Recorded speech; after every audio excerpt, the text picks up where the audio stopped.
Of course, World War II was a dangerous time, and you had a good chance of dying if you got close to the fighting. However, a few jobs were slightly worse than usual.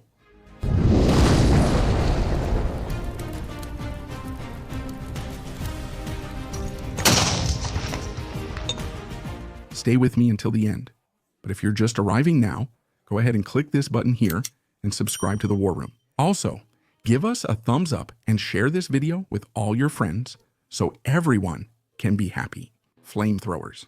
Flamethrowers are weapons used to destroy targets and drive enemies out of fortifications at close range, being extremely effective in this role because they use a continuous stream of ignited liquid fuel against the target. Greeks first used flamethrowers as early as the 1st century before Christ, but their modern counterparts first saw action in the trenches of World War I, but only really became popular in World War II. The portable flamethrower, carried on the back, was developed and used by all the major powers in the conflict, and it consisted of 1 or 2 tanks of liquid fuel and a tank of compressed gas, used to expel the fuel at high pressure. At the tip of the launcher, there was a flame that ignited the stream of fuel, bringing hell to whoever was on the other side of the weapon. Particularly in the Pacific Campaign, flamethrower soldiers were employed with particular success in the island invasions, where they were widely used to dislodge entrenched Japanese soldiers in caves in the Marianas, Iwo Jima, and Okinawa. The problem is that flamethrower soldiers also had a high casualty rate, because their terrifying effectiveness also made them priority targets for snipers and machine gunners on the battlefield. The equipment was also quite heavy, reducing the soldiers' mobility, and it was also quite large, making it visible from great distances. Because it had a very short operational range, it required soldiers to expose themselves directly to enemy fire, which made them very easy targets. A Marine flamethrower unit at Iwo Jima had a staggering 92% casualty rate, reducing their average battlefield life expectancy to just 4 minutes. Penal Battalion. Penal battalions were infantry units mainly used by Nazi Germany and the Soviet Union between 1942 and 1945. They were made up of prisoners, soldiers, enlisted men, or officers convicted of cowardice and other crimes, and due to the intensification of fighting on the Eastern Front, they were organized into battalions and sent to the front lines. The missions assigned to the penal battalions were almost suicidal, being the worst and most dangerous possible, such as clearing minefields, attacking heavily defended targets, and defending positions against much stronger enemy forces. The German penal units were known as Strafbataillon, and they operated in North Africa, the Soviet Union, and the Battle of the Ardennes. They were controlled by the Feldgendarmerie, or military police, and offered the few survivors a chance to redeem themselves and rejoin a regular combat unit. The Soviet Union established the Strafbataillons battalions under the command of the People's Commissariat for Internal Affairs, following Stalin's Order 227, popularly known as Not One Step Back, which was issued in July 1942. The first Soviet penal battalion saw action in Stalingrad in August, consisting of 929 officers convicted of cowardice and demoted to soldiers, of whom only 300 were still alive after 3 days of fighting against the Germans. Ball turret gunner. The American 4-engine bombers, Boeing B-17 Flying Fortress, and consolidated B-24 Liberator used an ingenious spherical ventral turret for defense, known as the ball turret. And inside that confined space usually went the shortest member of the crew, the ball turret gunner, sharing the confined space with 2 Browning M2.50 caliber machine guns. The crew member had to stay in the following position: legs bent and feet resting on supports, controlling the turret's rotation and the gun triggers, while his back and head were pressed against the side. Inside, there was no room for a parachute, and the only safety the crew member had was to strap himself to a belt attached to the aircraft's fuselage. The ball turret gunner was responsible for spotting and attacking enemy fighters approaching from below the bomber. But because he was alone defending, the belly was often the Luftwaffe's primary target. This crew member would also be in big trouble if his hatch was damaged and the bomber had to make a belly landing, an action that would invariably crush the ball turret. While the average casualty rate among B-17 crews was 30%, that average among ball turret gunners reached an impressive 60%. U-boat crew member.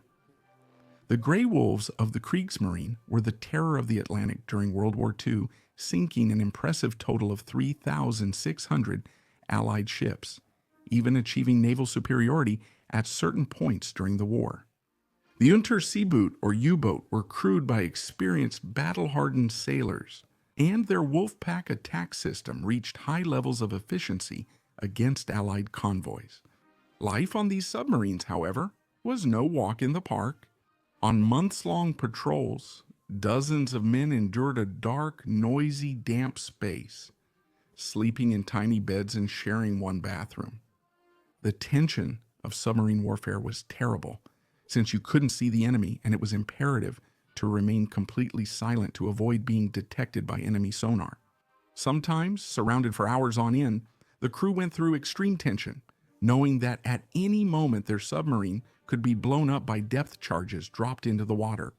The situation became terribly complicated from 1943 onwards, when Allied anti-submarine technology surpassed the offensive capability of the U-boats, turning the German submarines from hunters into prey. The Kriegsmarine submarine force suffered a 75% casualty rate, losing 28,000 sailors during the war. It was the highest casualty rate of all German military services in the conflict, and even so, there was never a shortage of volunteers for the force. Sturmovik tail gunner. If a single Soviet aircraft could be chosen as the most terrifying for a German infantryman on the Eastern Front, it would undoubtedly be the Ilyushin Il-2 Sturmovik. Commonly seen diving against vehicles, bases, and concentrations of enemy troops while spitting lead in bright flashes, this single-engine ground attack aircraft was armed with two 23mm cannons on its wings and a plethora of other weapons, such as bombs and rockets. But it had a unique feature that made it stand out. The Sturmovik was almost entirely armored, featuring thick steel plates on the wings and fuselage, protecting the fuel tanks, the engine, and the pilot's cockpit, which also had bulletproof glass and a thick armored plate protecting the back of his neck. Such was its effectiveness in destroying ground targets on the front line that a huge portion of the total recipients of the Golden Star of Hero of the Soviet Union were Sturmovik pilots. And when the production of these aircraft fell below expectations, Stalin wrote to the factory director, saying that the Sturmoviks were as vital to the country as air and bread. Being such a dangerous threat to the German army, Luftwaffe pilots made the Sturmovik their main target and developed tactics to exploit the few weak points of the armored bird. And one of those points was precisely the rear gunner of the Sturmovik, who was protected from the elements only by thin armor, insufficient to stop even the lightest of machine guns. Even so, the rear gunner remained fully exposed, unprotected, except for the 50 caliber machine gun to deter German fighters. So, to have more time to calmly take down the target, the Messerschmitts and Focke-Wulfs usually killed the rear gunner first, raining down a concentrated burst of fire on him. That way, the life of a Sturmovik gunner was usually 7 times shorter than that of the aircraft's pilot. Telephone cable layer. Communication is a highly valued principle in war, and maintaining contact with units on the front line is essential for the effective execution of the plans developed by the General Staff in the rear. Although messengers have always been priority targets throughout the history of war, in World War II soldiers from the Signal Corps and engineers who laid telephone lines suffered heavy casualties to the enemy. These soldiers often had to crawl along the front line, carrying a large roll of telephone wire to establish a line of communication with a platoon at the forefront, making themselves easy targets for snipers. Telephone lines were high-priority targets in long urban battles, such as Stalingrad and Berlin, and new attempts to re-establish a broken line were constantly being made. In fact, cutting a telephone line and waiting for the new cable layer to try to do his job was a tactic used by many snipers to increase their score and strike at enemy morale. Neger manned torpedoes. With the Allies tightening their offensive against the Third Reich in 1944, the Kriegsmarine developed a desperate measure to attack the growing and powerful enemy fleet that was supporting the landings on European soil. This was the Neger, a torpedo manned by a single pilot, which was supposed to be a low-cost and highly efficient answer against enemy ships. It consisted of a modified G7E torpedo. Its warhead was removed to install a makeshift cockpit with an acrylic dome at the front, and it carried another torpedo, a standard weapon with a warhead, right below.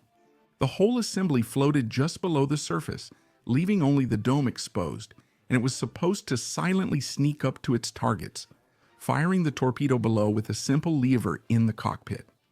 However, the Neger had major design flaws, and though not meant as a suicide weapon, it nearly became one. Several times the torpedo was launched, but stayed attached to the upper part, dragging the desperate pilot until it exploded with the target. Many Negers simply capsized and sank right after being launched into the water, and many of them simply never returned without any explanation. Although there were isolated cases of success, such as that of sailor Walter Gerholdt, who sank the Polish cruiser Dragon off the coast of Normandy on July 7, 1944, earning the Knight's Cross for this feat, about 80% of the Neger crews never returned from their missions. Royal Air Force Bomber Command. Starting in 1940, the Bomber Command of the Royal Air Force, the British Royal Air Force, began bombing targets throughout Germany, initially carrying out daytime raids against the country.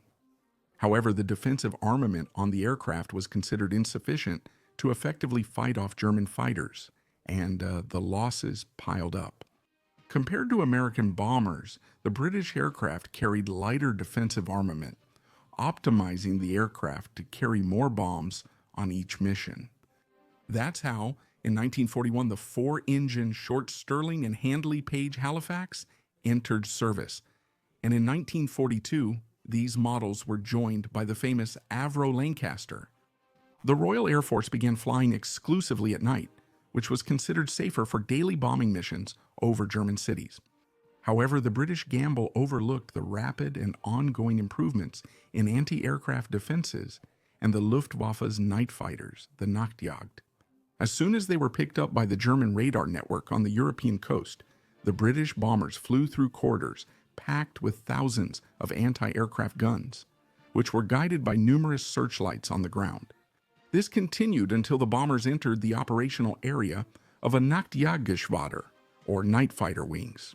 Then the Messerschmitt 110 and Junkers 88 would climb, guided by their onboard radars, to strike down those aircraft. With their bellies completely exposed, the bombers were easy prey for the Schrag music, a pair of cannons mounted on the back of the fighters and pointed upwards, which would suddenly blow up the British 4-engine planes in the darkness of night. In total, the Royal Air Force Bomber Command lost 55,000 airmen, suffering 44% casualties in its ranks during World War II. Allied Merchant Navy. From the earliest days of the war, the Allied Merchant Navy crossed the world's oceans, bringing supplies to the nations at war against the Axis powers.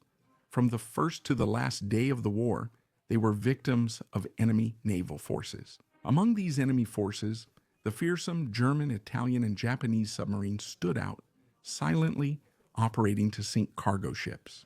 Extremely vital for the survival of their island nation, British merchant ships suffered very high losses during the war, and during the dark years from 1940 to 1942, when German submarine wolf packs almost managed to strangle Great Britain.